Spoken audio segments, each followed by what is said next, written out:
Usa sa mga hinungdan sa disgrasya sa kadalanan, ilabi na sa mga motorsinggol ang mga binuhian nga mga ero nga nagtapok sa kadalanan. Kini ang pamahayag ni Konsyal Cecil Co sa Sangguniang Panglungsod, hinungdan nga nakakam up siya pagdrap og ordinansa.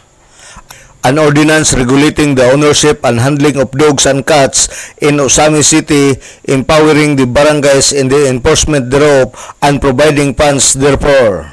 Ang maong proposed ordinance base usab kini sa Republic Act 9482 kun Anti-Rabies Act nga nagdili sa pagbuhi sa mga ero sa kadalanan. Ang maong problema sa mga ero nga nagsuroy-suroy sa kadalanan dinhi sa Dakbayan nakita na usab kini ni kanhi Osami City Mayor Ando Wuminal nga sa karon congressman sa 2nd District ning Lalawigan sa Misamis Occidental ug gipadayon ang pagpangita og solusyon ni kanhi Mayor Indy Wuminal nga masulbad unta ang pagdaghan sa mga ero. Ang kaninga ordinance will date back to last year pa. Last year pa ni nato na sugdan og draft nga kaninga proposed ordinance.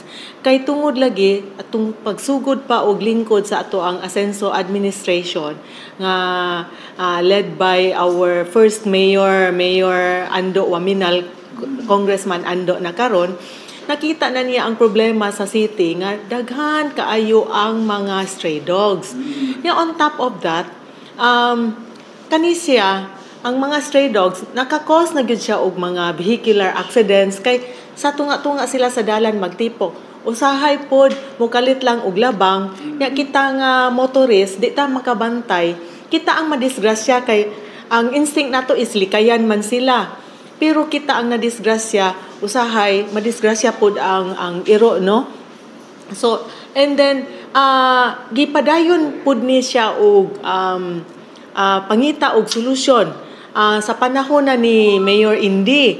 Pero, up to karon, persistent lang gihapon ang atong problema sa iro. Meaning to say, dili gud nato mahurot og capture ning stray dogs. Dili po nato mahibaw-an kung stray ba gyud ni siya or nabay tag-iya. Si Konsyal Cecil Co sa Sangguniang Panglungsod tuyo og tumong sa maong proposed ordinance nga dili na mudaghan ang mga binuhing iro og paglikay usab sa disgrasya sa kadalanan ug aron masayran ang gidaghanon sa mga iro og iring iparehistro kini.